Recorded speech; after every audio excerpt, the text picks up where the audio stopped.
def muy ñu bëgg a yëgal lancer benn plateforme buñ taxawal dajale ci ay association islamique dajale ci ay daara ak yi nga xam ne tamit ay daayira lañ maanaam daal bépp mbooloo mu nekk ci réew mi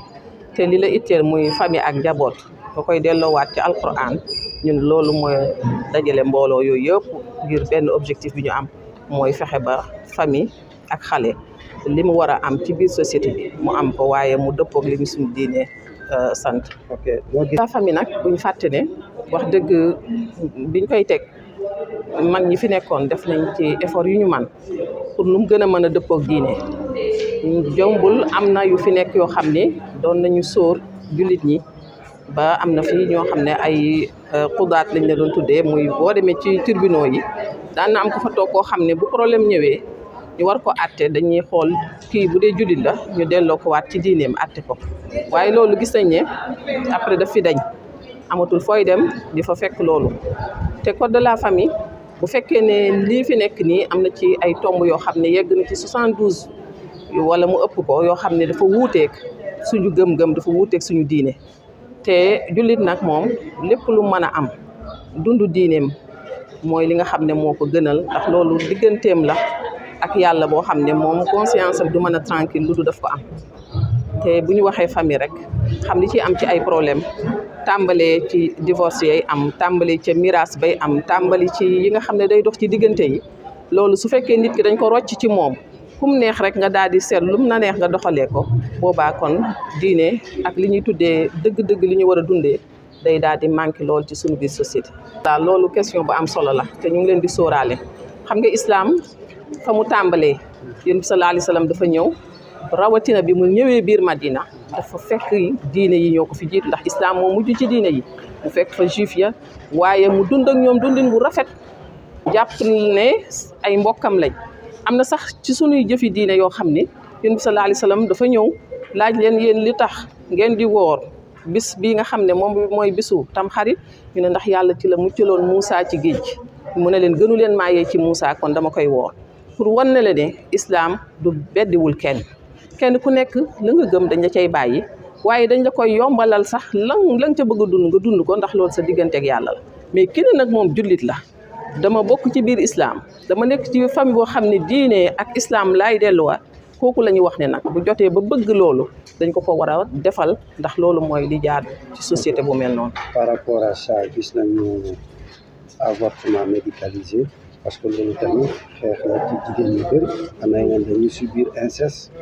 donc tu es obligé de passer à l'acte ngeen daal yéen a loolu daal baaxul. waaw xam nga avortement médicalisé moom li ci mën a wax ci jotaay bu gàtt bi mooy ni diine islam day diine bu matale bàyyigul dara dafa tàmbalee fu sori sax avant ñuy wax ci avortement médicalisé wala loo xam ne xaj na dañu sàkku jigéen ci anam boo xam ni ñu sàkku jigéen ci ki ko jegeek yooyu boo gisee diine ñëw di andi yaram du toll ni dem bay rey bakkan ndax lan njaaloo ki nga xam ne def na ko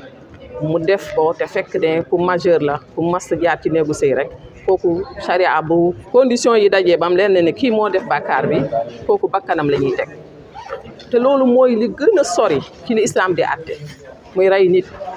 maanaam nit ki ñu faat bakkanam mu bañ a tee exister ci biir société bi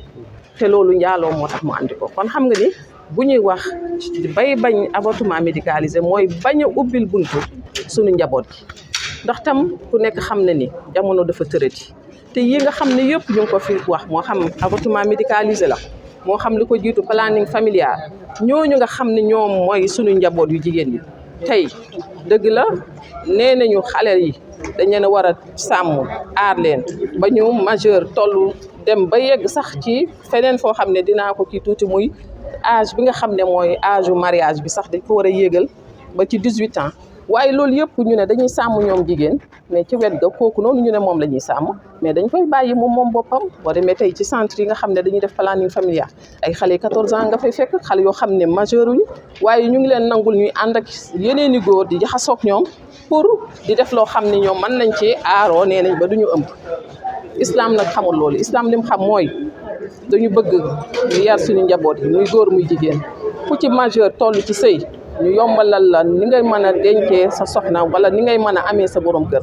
ngeen fondé société ngeen bu ndaw boobu nga xam ne mooy famille mën a yar seen njaboot mën a dund seen diine loolu suñ ko yaatalee dana tax jigéen ñi mën a aaru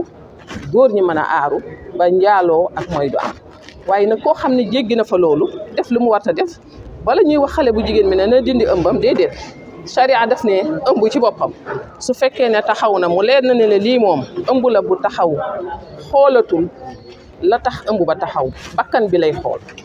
ndax kooku dafa am àq pour dund dañ ko war a sàmm dañ ko war a aar ndax ëllëg mën na am mooy doon président de la république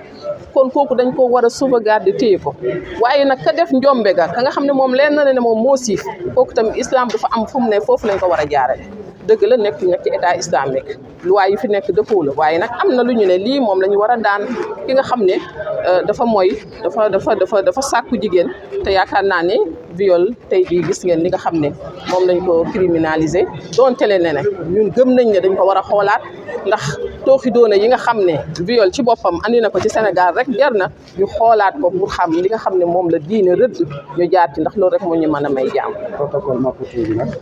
àndoo leen ci boobu moom li ñuy wax rek yaakaar naa ni ñun li ñuy gën a métti léeg-léeg mooy mbir dafay am ay li ko sama mag day jóg di waxee 15 personnes rek ñooy dem ratifier def ay convention yoo xam ne suñu ñëwee jóor ko suñu kaw mu nekk loo xam ne léegi jigéen ñëpp day mujj ñu mel ni ñoo ci war a ommatu ñoo war a topp ci yoon woowu te fekk na loolu yëpp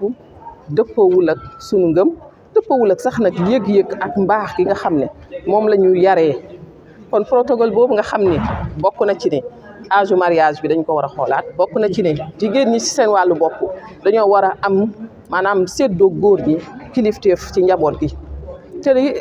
maanaam loolu yëpp dañu koy naxee nax bi mooy dañuy ñëw naan la violence bi ñuy def ci jigéen ñi la ñu bëgg a bañ la ñu bëgg a dàq dañu bëgg a dimbali jigéen ñi aar leen mais boo ko toppee ba ci biir da ngay xam ne loolu lu ñu leen dicté la rek ca biti tubaab yi nga xam ne nag ñoom ñoo ko xam mu cosaanoo ca ñoom ñu ngi delluwaat ci famille ñu ngi xoolaat nan la ñuy def ba am njaboot ñu ngi xoolaat nan la ñuy def ba taxawal société boo xam ne góor dina jël wàllam jigéen dem wàllam ndax góor ak jigéen nag yàlla moo leen bind yemalewu leen benn gënul sa morom waaye inna sa'yakum la shatta yàlla nee na rôle bi ngeen war a jouer ci société bi moo bokkul ku nekk fa ngay taxaw fa te xam ne sa morom mënu la faa wuutu bu ngeen ko defee rek jàmm am kon protocole de Maputo ñun li ci nekk dalu suñu xel wóoluwuñ ko ndax dëppoowul ak suñu ngëm-ngëm dëppoowul ak suñu aada dëppoowul ak lépp loo xam ne mbaax la ñun ñu xam ko kon dañuy woo suñu mbokki jigéen yi nga xam ne ñoom ñooy woote woo ci protocole boobu ne leen wàññeeku dammul ginnaawu jaan nañu dellu si waat ñu jàngaat suñu société taxawalaat suñu famille dundaat li nga xam ne suñ ko defee ñun ñooy mujj di jiite li nga xam ne mooy àdduna bi waaye kenn duñu dicté ay loi yoo xam ne ci biti la jógee. Merci. Le lancement officiel de la plateforme Ndeye Askan Wi. Donc nous avons travaillé presque à partir de 2022 jusque-là à rassembler les commissions féminines des associations islamiques. Je dis souvent que la plateforme Ndeye Askan Wi est née des flancs de And Samm Jikko Yi, parce que ce sont les associations islamiques qui composent And Samm Jikko Yi qui ont rassemblé leurs commissions féminines pour en faire aujourd'hui cette plateforme qui s'appelle Ndeye Askan Wi et qu'on a lancé officiellement aujourd'hui. Ok, rapidement, on va aller. Est-ce que j'accepte le mot de féministe? Oui. Je pense que si un média prend sur lui de nous taxer d'islamistes et de féministes, nous allons aller en justice avec eux. Nous ne sommes pas des féministes. Nous sommes des femmes musulmanes, des Ndeye Askan, c'est-à-dire des mères nations. Nous sommes des Seyanes. Et puisque vous ne parlez pas très bien Wolof, les Seyanes, ce sont les femmes au foyer. Voilà, c'est ça que nous sommes. Le protocole de Maputo, moi, je l'ai rebaptisé. Et je l'ai appelé le protocole de la mécréance.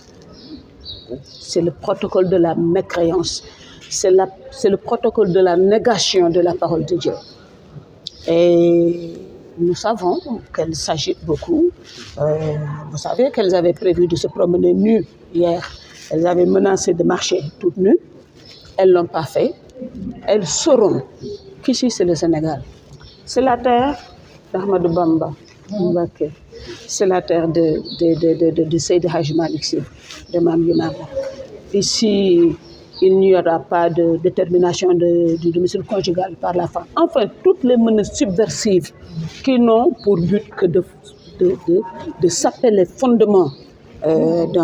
universels de la famille. Les féministes et nous, c'est... voilà. L'avortement médicalisé, ça aussi, vous êtes contre? En Même fait, s'il y a l'inceste. vous vous souvenez qu'il y a des années de cela, elles avaient fait une campagne terrible Il faut citer leur nom. pour la scolarisation des filles. On était de bonne foi et on a pris les filles, on les a toutes inscrites à l'école. Vous savez, donc l'État a introduit le SVT qui apprend aux jeunes filles même à calculer leur période de fécondité. Ensuite, je ne sais pas, l'écofemme, qui,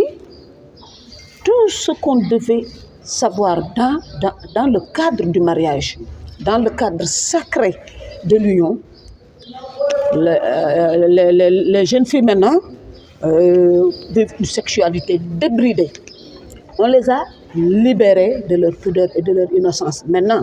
puisqu'elles savent qu'il ne peut pas manquer que parfois il y ait une grossesse, ce sont ces grossesses-là, grossesses-là qu'elles veulent enlever.